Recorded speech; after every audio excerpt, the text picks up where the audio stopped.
Eccoci al termine di Sarzana Montebello, la 25esima di campionato, sfida combattuta a tutto campo, a tutta pista, una vera battaglia come avevano pronosticato i due allenatori. Siamo con Francesco Venè, questa sera hai difeso la porta dal primo minuto, risultato finale 7-4.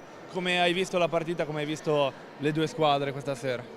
Ma come hai detto te, lo sapevamo anche noi, lo sapevano sicuramente anche loro. Questa è una pista difficile, ma loro sono venuti qua sapendo che non dovevano perdere niente perché sono ultimi e devono provare a fare il meglio possibile le ultime partite.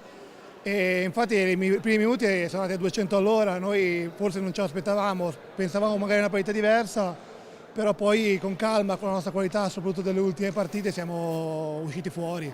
Grazie ovviamente a tutti che hanno giocato tutti molto bene, anche i ragazzi che solitamente giocano meno.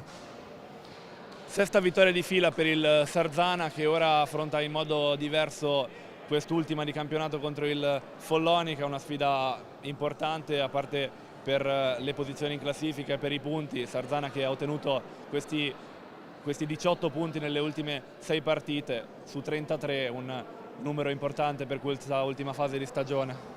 Sì, esatto, come dicevo, le ultime partite abbiamo avuto una crescita importante, come hai detto te abbiamo fatto diversi punti proprio nelle ultime e l'ultima partita per l'appunto a Follonica è una partita durissima, ma che noi proprio per questo periodo molto positivo vogliamo dare il meglio cercando di provare a vincere, perché è importante continuare a puntare in alto e ora poi tra l'altro avremo i play-in che sono una cosa importantissima per il nostro proseguo della stagione e per appunto vogliamo vincere a Follonica perché per avere più punti possibili e cercare di arrivare il più in alto possibile in classifica per poi avere magari partite più agiate nei play-in e poi successivamente nei play-off.